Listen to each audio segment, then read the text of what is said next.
Mengenal Yesus dari Yesaya 11 ayat 1-2. Semua golongan Kristen, baik kaum Trinitarian, Oneness dan Unitarian, percaya bahwa pribadi yang disebut di kitab Yesaya 11 ayat 1-2 menunjuk kepada Tuhan Yesus. Tetapi hanya segelintir orang yang dapat memahami ayat ini dengan dalam dan benar.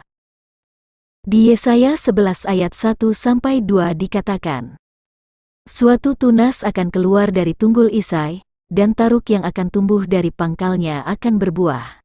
Roh Tuhan akan ada padanya, roh hikmat dan pengertian, roh nasihat dan keperkasaan, roh pengenalan dan takut akan Tuhan.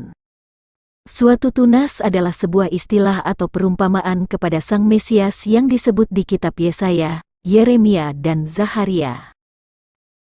Misalnya, Zaharia 6 ayat 12, katakanlah kepadanya, beginilah firman Tuhan semesta alam, inilah orang yang bernama Tunas, ia akan bertunas dari tempatnya dan ia akan mendirikan bait Tuhan.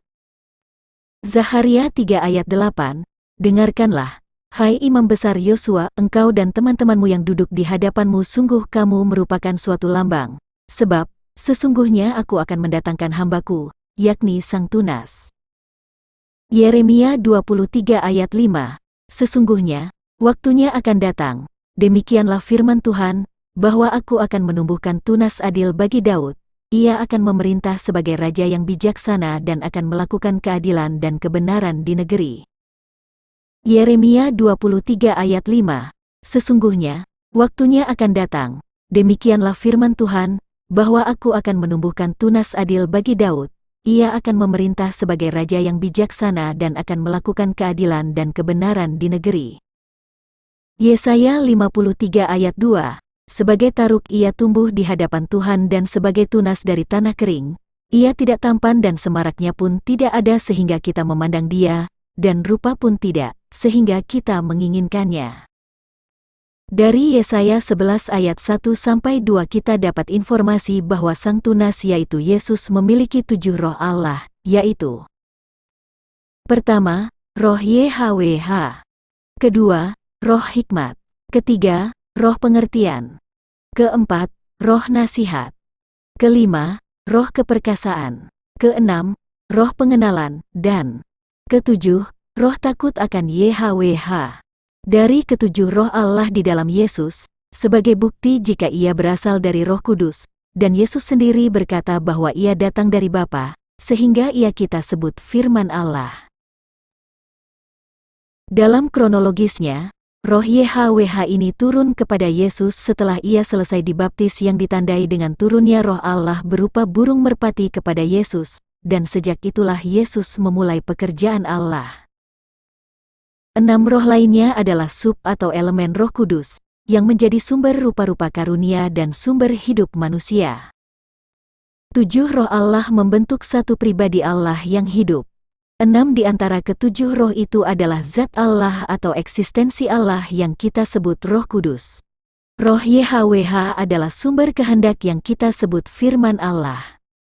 Satu pribadi Yesus memiliki roh YHWH, roh hikmat, roh pengertian, roh nasihat, roh keperkasaan, roh pengenalan dan roh takut akan Tuhan, tetapi ia datang ke dunia dalam wujud manusia. Oleh karena itu Yesus adalah pribadi Allah yang menanggalkan kealahannya dan mengambil wujud manusia.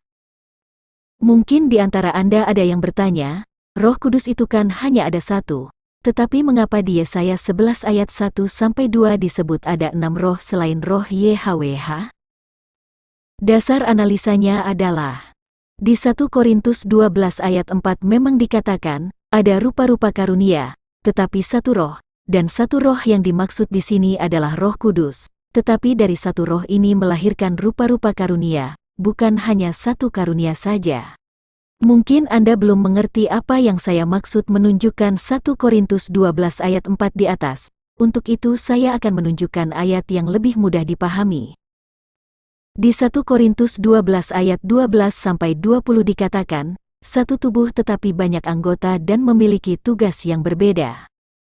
Ayat di atas memiliki maksud yang sama dengan 1 Korintus 12 ayat 4, yang mana satu roh yaitu Roh Kudus sebenarnya tersusun dari 6 roh yang kita sebut anggota, dan masing-masing anggota inilah yang melahirkan rupa-rupa karunia yang berbeda. Seumpama tubuh manusia, tidak hanya memiliki satu anggota saja, tetapi ada kepala, kaki, tangan, mata, kuping, dan lain sebagainya yang masing-masing memiliki fungsi yang berbeda tetapi membentuk satu tubuh yang hidup. Injil Matius dan Lukas mengatakan jika Yesus dikandung dari Roh Kudus, yang artinya Yesus berasal dari Roh Kudus. Perubahan wujud Roh Kudus menjadi manusia setelah menyatu dengan darah manusia dan air di dalam rahim Maria, bukan hal yang mustahil bagi Allah. Sedangkan air saja terbentuk dari dua gas yang berbeda yaitu hidrogen dan oksigen. Jika hari ini masih ada orang yang memperdebatkan Roh Kudus menjelma menjadi manusia, dia hanya sedang mempertontonkan kebodohannya dan menunjukkan kalau ia tidak mengikuti perkembangan ilmu pengetahuan. 7 Roh Allah. Allah memiliki 7 roh sebagaimana disebut di kitab Wahyu, yaitu Wahyu 3 ayat 1, dan tuliskanlah kepada malaikat jemaat di Sardis, inilah firman Dia, yang memiliki ke-7 roh Allah dan ke-7 bintang itu, aku tahu segala pekerjaanmu, engkau dikatakan hidup, padahal engkau mati. Wahyu 4 ayat 5, dan dari tahta itu keluar kilat dan bunyi guruh yang menderu, dan 7 obor menyala-nyala di hadapan tahta itu, itulah ke-7 roh Allah. 7 obor menyala-nyala di dalam kitab Perjanjian Lama dilambangkan dengan 7 pelita atau menorah. Wahyu 5 ayat 6, maka aku melihat di tengah-tengah tahta dan keempat makhluk itu dan di tengah-tengah tua-tua itu berdiri seekor anak domba seperti telah disembelih, bertanduk 7 dan bermata 7, itulah ke-7 roh Allah yang diutus ke seluruh bumi. Di kitab Perjanjian Lama ke-7 roh Allah ini dilambangkan dengan menorah yang memiliki 7 pelita dan 7 corot, dan busur pelangi. Zaharia 4 ayat 2, maka berkatalah ia kepadaku, apa yang engkau lihat? Jawabku, aku melihat, tampak sebuah kandil, dari emas seluruhnya, dan tempat minyaknya di bagian atasnya. Kandil itu ada 7 pelitanya dan ada 7 corot pada masing-masing pelita yang ada di bagian atasnya itu. Kejadian 9 ayat 12-13, dan Allah berfirman, inilah tanda perjanjian yang kuadakan antara aku dan kamu serta segala makhluk yang hidup, yang bersama-sama dengan kamu, turun-temurun untuk selama-lamanya, busurku kutaruh di awan, supaya itu menjadi tanda perjanjian antara aku dan bumi.